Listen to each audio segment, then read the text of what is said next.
Underwriting for the Money Doctor Show is provided by Ryan and Casey Liquors, Main Street, Greenfield. Exploring the world, one glass at a time. West County Equipment Rental of Shelburne. Daily, weekly, monthly rentals. 625-6463 or on the web at westcountyequipment.com. The Franklin County Community Development Corporation. Growing sustainable businesses and communities since 1979. www.fccdc.org. Weld Communications, Marketing and Publicity. Helping businesses spread the word in the Pioneer Valley and beyond. www.weldwords.com. There's a better life if I could be debt-free, but all my money is a mystery. I was feeling overwhelmed and it was wearing thin when I knocked on the door and heard the doctor's in. Oh, the doctor's in, the doctor's in. She got the right prescription to help you win. Oh, the doctor's in, the money doctor's in. Hello and welcome to the Money Doctor Show. I'm Dr. Frances Rayam, president of Power Down Debt, a positive debt management company. My guest today is Terry Suchanek, a first-time novelist from right here in Greenfield, Mass. Welcome, Terry. Thank you. Now, Terry's the author of Berta De Luca, which is a historical novel. So tell me a little bit about who is Berta De Luca and what is a historical novel?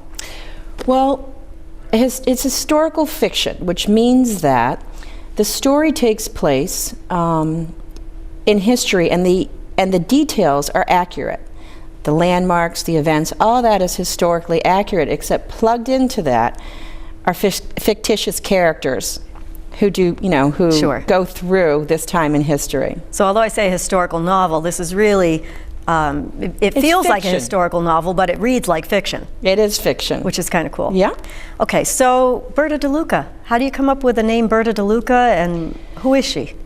Well, this character comes here with her mother when she's a little girl from Italy. They are to meet her father, who has come ahead of them to work in the coal mines in Pennsylvania. And so it starts in 1917 is when they arrive at Ellis Island. And she and her mother are told that the father has been killed in a mining accident. And so they speak very little English, and they have very little money. And now they're in New York City. They Wow. can't go back to Italy. World War I is raging. And so they have to make their way. The character's name, Berta, I liked because it conveyed ordinary. Because this is a ordinary girl in extraordinary circumstances. So that's where that came from. And De Luca is a fairly common Italian name. Okay. So Now, you named this, or what started you writing this book was your maternal grandfather. well, the inspiration for the book, the story rather, was my maternal grandfather's story, who actually, this is exactly what happened. He came here when he was 5 years old with his mother and 2 young brothers, and they were processed through Ellis Island and didn't speak any English, Sure. and were told that their father had been killed in a mining accident. Right. And so the story, Berta De Luca, departs fairly early on from my grandfather's story, but it was the inspiration for the story. My grandfather, like Berta, Right. had to be placed in a Catholic orphanage, as did many children back then. And so, but this is, of course, a little girl and her mother. One Right. little girl and her mother rather than a little boy. And she's 6 years old? The little She's about Berta 6 when she arrives here. Yeah. And it's kind of a coming-of-age story, because she's a little girl when she arrives. The story ends when she's roughly 17 years old. Okay, wow, interesting. Now, you were raised in Greenfield? I moved to Greenfield, I think in 7th grade is when we came here. Okay. Where did your love of words come from? The history of, did you always want to write? How did this happen to you? Because you work as a nurse, right? Yeah, I'm a registered nurse. Yeah. I do infection control, and I think you can see a little bit of that in the book. I wondered about that. Does your work help you with the book, or was the writing more of an escape from work? Well, sometimes we all need an escape from work, that's true. And I love history, and my major was American Studies at BU, so I've always had an interest in history. the infection control piece shows up because you're talking about the years between 1917 and 1927. Sure. And so when we think back to those years, there's one thing that we know is that there's no such thing as antibiotics. Yeah. So if you think of a world without antibiotics and and without vaccines. Sure. So and you have people who grapple with all kinds of different illnesses and that were very common, such as TB and things like that. Yeah, I winced when I read the beginning part of your book where you describe the conditions in steerage coming over in the ship. I mean, and everybody who in America who relates to their ancestors talks about that we came over in steerage and the conditions were deplorable. But you had a very graphic way of describing it that reminded me about all of that disease. And I thought when I read that, I bet it came from your line of work. And then talking about looking for lice and things that we don't really think about today. I mean, we take a trip on a cruise ship. Not quite the same. Yeah, exactly. So now when you started to write this, you didn't really have the intention of writing a novel. Fran, I never identified myself as a writer, never really thought of myself as a writer. And in fact, when this novel came out, people said to me, and people who were very good friends of mine, said to me, I didn't know you wrote. I didn't know I did either. Yes. I kind of had these characters that bounced around in my head when, for my own entertainment.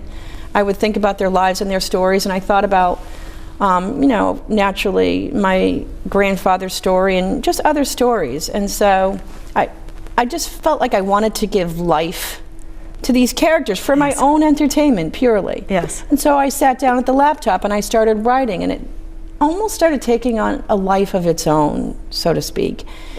And I looked at the word count one day. Yes.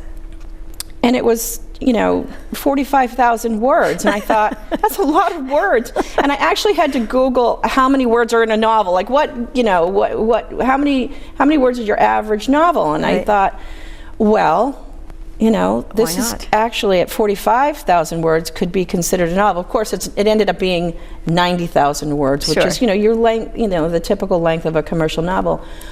But I was actually surprised because it was something I just did, I think I'll sit down and I feel like writing and continue on the story.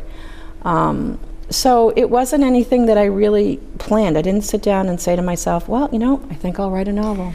We call that flow. I do some small business coaching for people, and when we talk about the balance that people have to have between working for money and enjoying their life and all of that, there's a term called flow, which is, in my estimation, it's something that you do purely for the enjoyment. It feeds you. You're not looking for status from it. You're not looking for money from it. And very often when somebody finds that niche, that becomes their business, or it becomes what they like to do, and they accidentally earn money at it. But it wasn't how it went together. Now, you wrote a short part of this and then gave it to your mom, I think, who's an avid reader. Was that how that worked? My mother's an avid reader. My mother always has, at least 2 books going at the same time. You'd be hard-pressed to find something that my mother hasn't read in the way of fiction. And so when I had a good chunk of this done, I thought to myself, it would be interesting just to see what my mother thought of it. Sure. And if you know my mother, you know that you could count on her to be honest with you. What's your mother's Blatantly name? So, Helen. Helen, okay. So honest Helen, okay. Yeah, Helen would say, you know what, I didn't like it. Yeah. And there's no way that she would have just flattered me. Right. So I thought she was a good test. So I gave it to her, and she said to me, she called me and she said, well, I'll tell you this. I turned the television off and just read this. Do you have any more of it? And I thought, well, that's interesting. That is interesting. So then I gave it to a fellow nurse, again, an avid reader, who, well, what happens to this character? And how does this happen? And do you have any more? And so I thought, oh, this is really interesting. So that kind of spurred me on. And then it made it really fun because somebody else could actually see the pictures that I had in my head. And so it was amazing. And I'm still amazed today when I read a review from somebody in New Zealand, and I think, how great is that? That's amazing to me that, I'm sitting at my laptop in Greenfield, Massachusetts, and what was in my head and that I put onto a piece of paper, Right. somebody in New Zealand is reading. So to them. and Well, enjoying, so it's great. Welcome to the internet, right? Yeah. I mean, the ability to get your book out there. If you've just joined us, our guest today is Terry Suchanek, the author of Berta De Luca, a historical fiction novel. And when we chatted prior to the show, you were telling me that this book actually didn't exist in your mind, that you had to do this as sort of a background for Berta De Luca. Tell me a little bit about what happened there, because this is one of at least 3 books, maybe 4. Right. It's an accidental series, just Right. like it's an accidental novel. Well, what was really kind of surprising to me, this whole book, if somebody had said to me, handed this to me before it was written, said, this is the book you wrote, I Right. would have read it and said, no way, I didn't write this. Because Really? it's not really what I set out to do. As a matter of fact, the character that I had in mind that I really wanted to give life to didn't even make it into this book. Really? And what happened was, I felt like when I was writing, Berta De Luca was an ancillary character. It was actually the grandmother of the main character that I had in mind. Okay. But she became so compelling Right. and so interesting. Like our own relatives. Yes, Right. and I grew to love her, and I felt like I need to explain Berta more to the readers so they understand why this woman behaves the way she does and feels the way she does and reacts to things the way she does. And in order to do that, I felt like I had to go back into her childhood. Sure. And so this is really a 90,000 word flashback. Okay. This is but, you know, I mean, it really explains the character. And in writing this, other characters, of course, came into play, and they took on a life of their own. So it's funny, I think if you talk to a lot of writers, like I said, I'd never identified as a writer before, but I have learned in talking to other writers now that sometimes when they start to write about a characters that they didn't intend to be main characters kind of do take on a life of their own. Sure. And grow and evolve. Isn't it interesting, though, that they're really real to you? You talk about them, you know, as though they were real relatives, and so I'm probably going to embarrass myself that I don't remember who this quote was. It might have even been Hemingway, but somebody said, you know, aren't you lonely writing all the time? And they said, no, I have all my friends. You know what? I think it was Zhivago. But anyway, no, I have all my friends with me. And I get that when you start talking about these characters, that they're real to you. And you lived with them for a long time. How long did it take you to write this book? You know, I have no idea how long it takes the average writer to write a novel. And this is what an amateur, I guess I was when I started out. I would write, and then my laptop would get a virus, and it would have to go to Best Buy for a month before we could get it back, and it was fixed. So there were times in there where I didn't have my laptop. But I would say if I had to kind of think about really, you know, without those types of things happening, maybe about 8 months. Wow. Wow, I think that's pretty fast, although I too don't know how long it takes the average writer to write a novel. You know, some days you'd sit down and you'd have a scene in your head and you'd know where things were going, and you'd start typing, and before you knew it, you know, you had pages and pages. And then other days you'd maybe sit down and write 2 pages and think, I'll have to think about it for a while. Yeah. And so it's come back. Definitely a gut reaction for you. When you feel it, you write. Yeah. Or something hits you, you'll be on the internet researching something, and you'll come upon something else and think, okay, I want to use that because it's interesting. Yeah, so how do you do all of this after working as a nurse all week in 2 locations, right? Right, I think when you really think something's fun and you're interested in it, you don't have to find time. Yeah. Because that's what you want to do. And if you ask people, for instance, like people who play on Facebook, because they think it's fun, or people that, whatever they do for a hobby, whatever they think is fun, they'll make time to do it. And that's how those hours are filled. And so that's how those hours are filled, exactly. Yeah, interesting.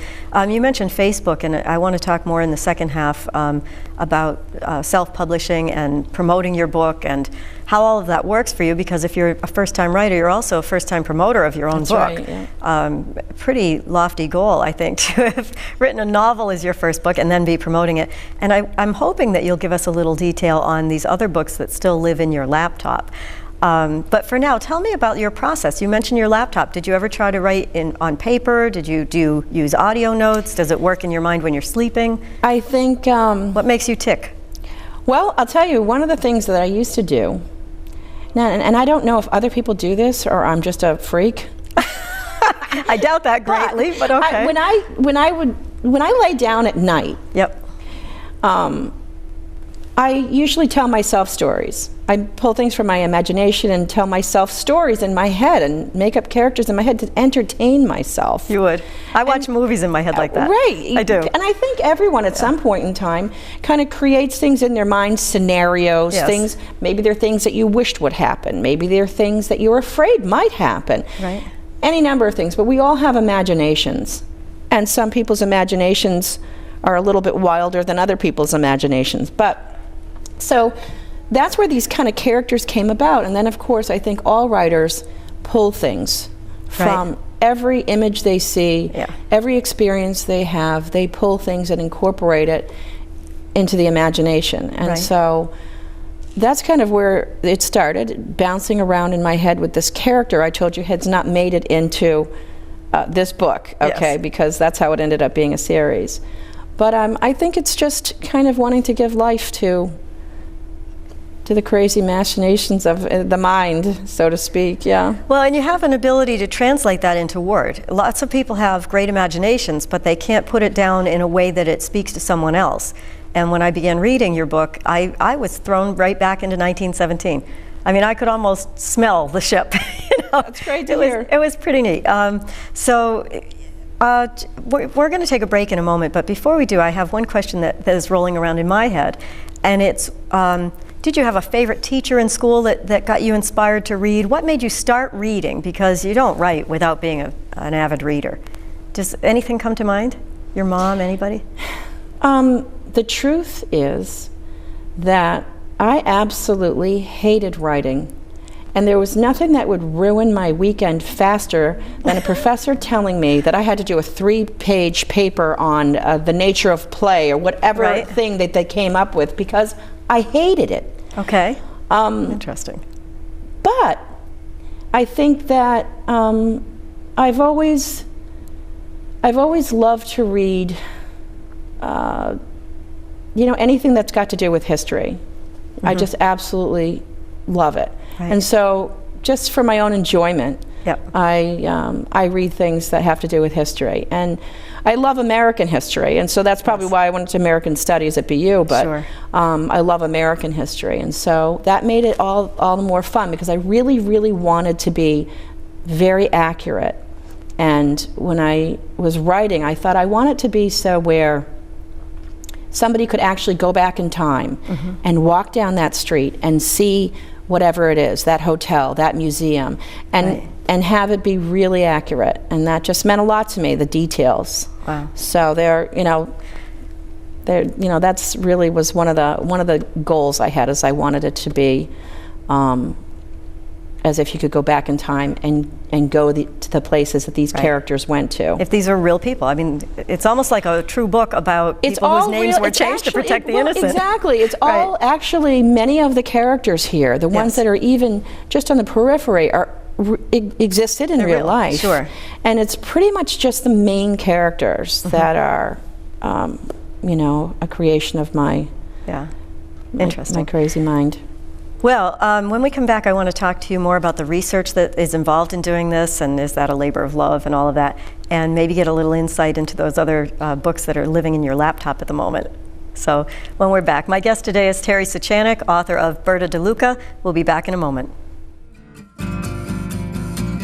Underwriting for the Money Doctor Show is provided by Ryan and Casey Liquors, Main Street, Greenfield.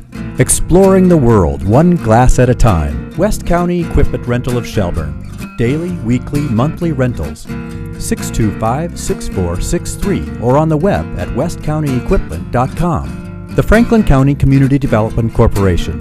Growing sustainable businesses and communities since 1979. www.fccdc, Weld Communications, Marketing and Publicity. Helping businesses spread the word in the Pioneer Valley and beyond. www.weldwords.com.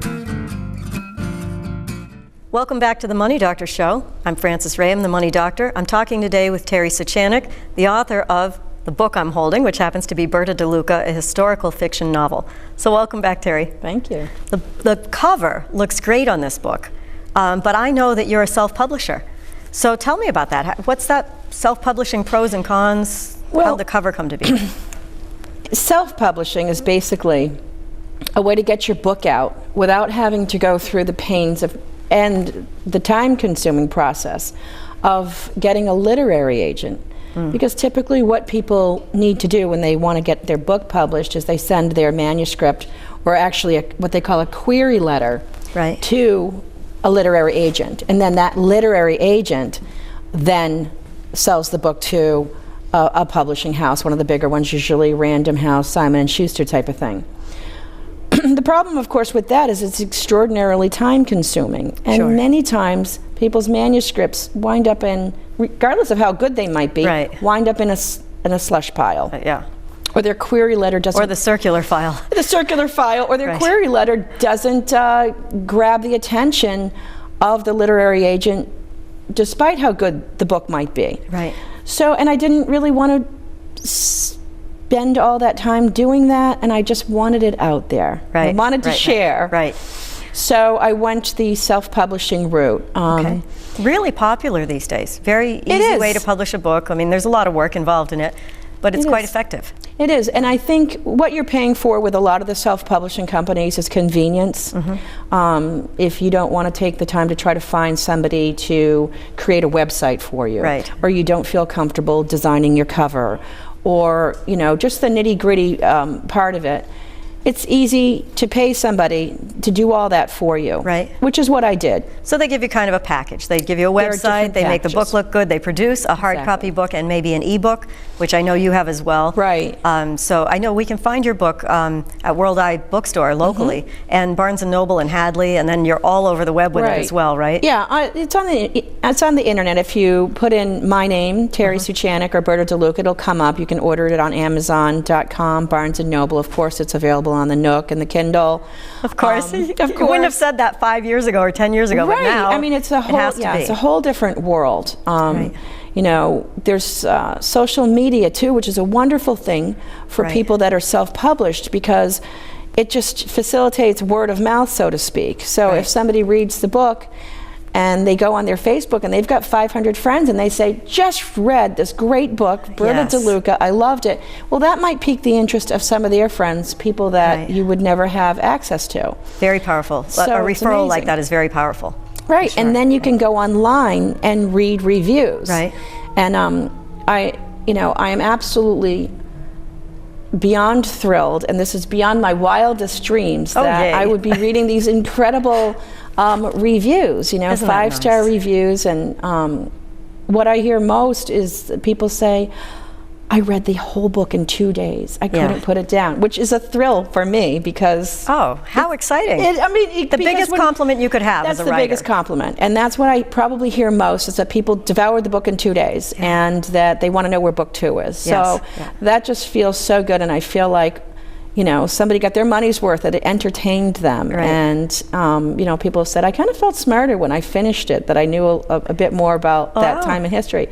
So it's Interesting. it's incredibly exciting. Well, that's kind of like the writing thing. They may have hated history when they were in school, but if you can frame it in a way that doesn't feel like work to them, Exactly. then they learn. How nice. What a nice little bonus. Yeah.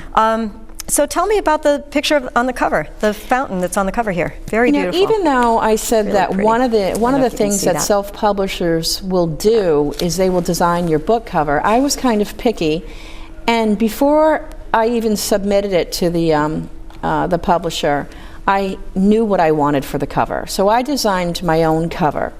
That's actually a picture of the Bethesda Fountain, which is in Central Park in New York City. In New York, right, yep. And so it's kind of emblematic of a feeling of kind of quiet strength and hopefulness, and those things that I think I would like to have, attached to that character of Berta De Luca. I like that it was in black and white as well, which gave it a little age for 1917 thing. And of course, we have green and red and white. We have Italian colors. Yeah, that's right. Because these are Italian immigrants, I'm sure. Tell me a little bit about your family. You have 2 children and a husband? I've got 2 children and a husband who were wonderfully supportive. My husband probably did more vacuuming and dishwashing and laundry than maybe he would have when I wasn't writing the book. And what's Mr. Mom's first name? Your husband's first name? Dick. Nice. Dick. And your children? Janelle, who just turned 25. Wow. And I am not one of these people that's technologically savvy, and she is. Oh, that's and wonderful. So something that might trip me up when I was trying to send the manuscript via email to the publisher, or things like that, probably would have made my head explode, and my daughter would just come over and go click, click, click, click, click, click. Done. So yeah, Nice. they were terrific supports. My son is 17, and he is 17, so he's in like a world of his own. But he did read the book. I have to say though, that there are, it is graphic. In some areas, there's sexual content, there's violence and things like that, and it's probably, I'm just going to say, not appropriate for the under 18 crowd. Yeah. So, I mean... But it's nice that he read it. Well, he read it minus a few pages. Okay. Okay. Which I thought might be really a little bit more than uncomfortable for him, so... So, I can't let you out of the show, and we're running out of time a little bit, but without asking, now that the book is out, what do your relatives think? You know, I actually heard from relatives that I hadn't heard from in a long time. Sure. And it was amazing because they, more than a few called to say, "Oh my gosh, I'm not a reader, and I only picked up your book because, well, I'm related to you." Right, and so right. I was intrigued. But I just, loved it, and I read it all, and I want book 2. So it was, a really positive response, and it made me, it's one thing when you have some people that are avid readers and they tell you I loved it. That feels fantastic.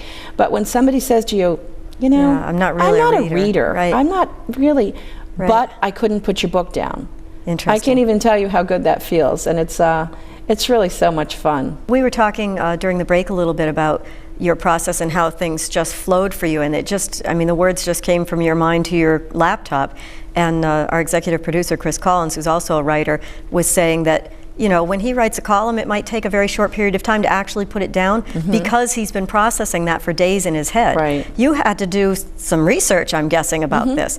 Could you ever quantify how much research you did to be able to translate that into words here and characters? As I said, that's the type of thing that I do for fun, that I would just voluntarily read history because I love it, and I love American history. But in looking for one thing, or trying to find the answer to one thing, you'd come across other things. For instance, in that book, there's a piece about the orphan trains. And a lot of people think, what are the orphan trains? I've talked to people with Ph.D.s in American history that have called me and said, you know what, I'd never heard of the orphan trains before. Yeah. Well, the orphan trains were, this amazing concept. Yep. And I didn't realize it, but I work in geriatrics. And I actually came across a woman who was 101 years old, who told me, my brother, we went to the train station and we picked him up. We picked him. Wow. So, incredible. And I came across that information on the internet kind of accidentally while I was looking for something else, and I thought, this is tremendously interesting, and wanted to, thought about how to incorporate it into the book. So I'm sorry to say we are out of time. I know there's lots of ways to get your book. We've named a few of them, but folks can find you at terrysuchanek.com. Yeah, www.terrysuchanek.com. That's the website. Of course, it's on Amazon, Barnes & Noble, and at World Eye Bookstore here in Greenfield. Again, this is what the cover looks like. It's terrific, and it's self-published. So I'm the Money Doctor. Typically I say keep it positive. Until our next chat, this time I'm going to quote Terry Suchanek and say one chapter at a time. There's a better life if I could be debt free, but all my money is a mystery. I was feeling overwhelmed and it was wearing thin when I knocked on the door and heard the doctor's in. Oh, the doctor's in, the doctor's in. She got the right prescription to help you win. Oh, the doctor's in, the money doctor's in.